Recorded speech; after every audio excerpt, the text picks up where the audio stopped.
농지연금 많이 들어보셨죠? 제가 아는 동생도 아버지 농지연금 세팅을 해드렸는데 대출 없이 1,400만 원 넣고 매달 90만 원씩 받게 해드렸습니다. 어떤 땅이었는지 좀 이따 보고요. 근데 요즘은 맹지는 안 된다고 하고 연금도 많이 깎였다는 얘기도 들립니다. 이런 얘기를 정확하게 알고 싶어 하실 것 같아서 오늘 영상을 만들어 봤는데요. 제가 주변에서 최근에 실제 들었던 사례가 있습니다. 이 영상 끝까지 보시면 앞으로 어떤 농지를 골라야 하고 또 연금 수령액을 어떻게 계산해야 하는지 지금 현재 최신 기준을 정확하게 아시게 될 겁니다. 제가 아는 동생이 아버지께 해드린 건 이거예요. 충북 괴산에 있는 농지고 474평인데 9,100만 원에 낙찰받았습니다. 이거 한번 보시죠. 공시지가가 경매 감정가보다 훨씬 높죠? 그러니까 낙찰받아서 공시지가 기준으로 농지연금을 신청한 거죠. 이게 그때 계산했던 표인데요. 공시지가 기준으로 농지 가격이 자그마치 3억 5,100만 원입니다. 그래서 일시인출력으로 신청했는데 8,200 돌려받았어요. 낙찰가 9,100에서 8,200 빼면 900만 원 남죠? 등기 비용 합쳐서 총 들어간 돈이 1,400만 원이에요. 1,400만 원 넣고 매달 89만 원씩 꼬박꼬박 받고 계시거든요. 정말 괜찮지 않아요? 실제 등기부 보면요.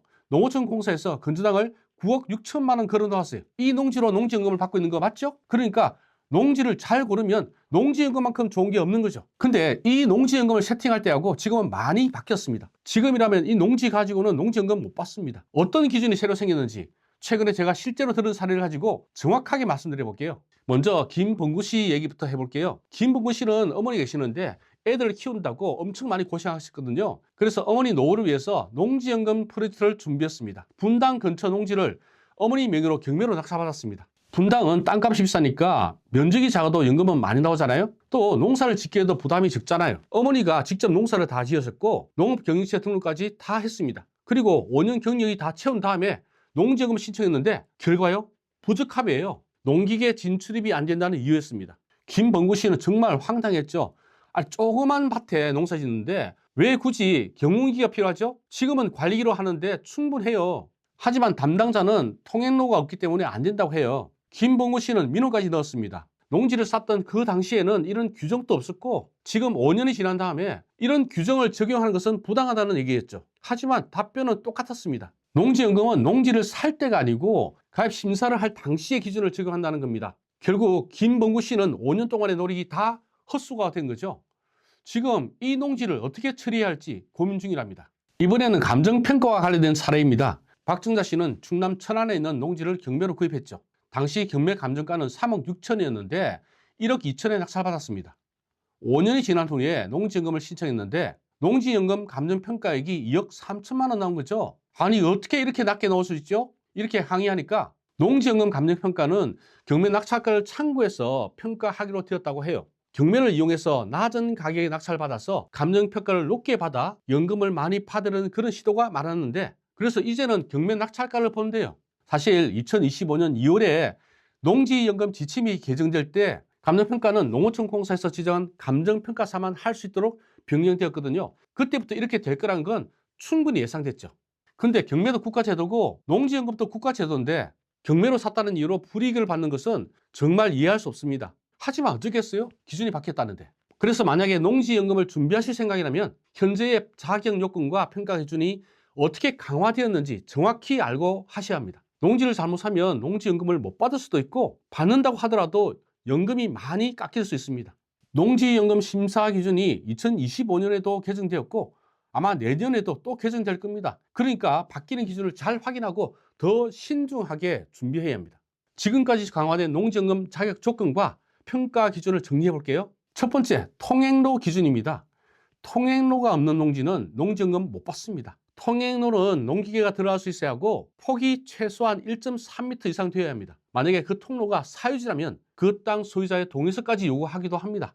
왜 통로폭 기준이 1.3m인지 제가 찾아봤는데요. 주의토지통행권 판례에서 1.3m 폭을 통로로 인정한 사례가 있거든요. 그 기준을 아마 그대로 가져온 것 같습니다. 또 경사가 너무 심해서 농기계가 못 들어가면 길이 있어도 안 됩니다. 그리고 농지의 모양이 불규칙하거나 협소하면 또 안 될 수도 있습니다. 그래서 농지를 사기 전에 꼭 현장을 가서 확인해 보셔야 합니다. 두 번째, 감정평가 기준입니다. 농지연금 감정평가 금액을 경매 낙찰가를 반영해서 결정합니다. 예전에는 소유자가 감정평가업체를 지정할 수 있었거든요. 이제는 농어촌 공사가 지정한 감정평가사만 평가를 할 수 있습니다. 그러니까 이제는 감정평가 방식으로는 어려워요. 그래서 앞으로 농지연금 수령액을 계산할 때는 공시지가 기준으로 하는 게 안전합니다. 공시지가는 매년 국가에서 산정하는 거니까 기준이 바뀔 가능성이 거의 없습니다. 공시지가 기준으로 하면 투자 가치가 많이 떨어진 거 아니냐 이런 이야기도 하시는데요. 하지만 꼭 그렇지는 않습니다. 제가 앞에 보여드린 괴산 농지 사례 있잖아요. 그 농지는 공시지가가 감정평가 금액보다 훨씬 높았잖아요. 그런 농지를 경매로 사면 되죠. 또 경매로 산 농지는 농지연금에서 제외될 것이다 이런 얘기도 나오지만 저는 그럴 가능성은 거의 없다고 봅니다. 근데 제가 개인적인 느낌을 말씀드리자면 농어촌공사는 경매를 별로 좋아하지 않는 것이 분명합니다. 과거에 경매 낙찰 후에 2년이 지나야 신청 가능하다는 조항이 있었는데 이번에 농지연금 감정평가할 때 낙찰가를 반영한다는 이야기도 나오고 있기 때문이죠. 아마도 경매를 통해서 농지연금을 받는 방법을 제도를 악용한다고 보기 때문인 것 같아요. 그러니까 여러분은 안전하게 공시지가를 기준으로 판단하는 게 좋을 것 같습니다. 그리고 지금 생각난 게 하나 있는데요. 공시지가가 매년 4월쯤에 예상 공시지가를 우편으로 보내주잖아요. 이때 이의제기를 하는 거예요. 대부분의 사람들은 공시지가를 낮춰달라고 그렇게 이의제기를 하지만 여러분은 반대로 올려달라고 하는 거예요. 담당자가 어느 정도의 재량권이 있기 때문에 한번 시도해보면 좋잖아요. 만약에 공시지가를 올려주면 연금도 오르니까요. 또 농지연금을 받는 동안에 농사를 직접 지어야 하는데 나이가 들면 가능하겠냐 이런 고민도 있습니다. 맞습니다. 그래서 가능하다면 임대를 줄 수 있는 농지를 고르는 게 중요하죠. 농지은행 사이트에 가보면 임대로 내놓은 농지도 있고 임대를 줄 수 있는 조건도 안내되어 있습니다. 5년 이상 농사를 짓고 농업인에서 은퇴하면 농지은행을 통해서 임대를 줄 수 있습니다. 그래서 농지를 고를 때는 임대가 잘 되는 지역을 골라야 되는 거죠. 나중에 농사를 짓지 않고도 임대를 주면서 연금을 계속 받을 수 있잖아요. 농지연금은 제대로 준비하면 작은 금액으로 평생 현금 흐름을 만들 수 있는 좋은 방법입니다. 하지만 정확히 모르고 농지를 사면 문제가 생길 수 있습니다.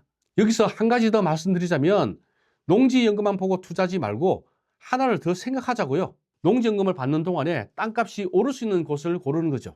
나중에 땅값이 많이 오르면 그동안 받았던 농지연금 다 토해내고 땅 팔면 되잖아요. 그러니까 농지연금 받으면서 생활하다가 나중에 팔아서 목돈 챙기면 됩니다. 일석이조죠.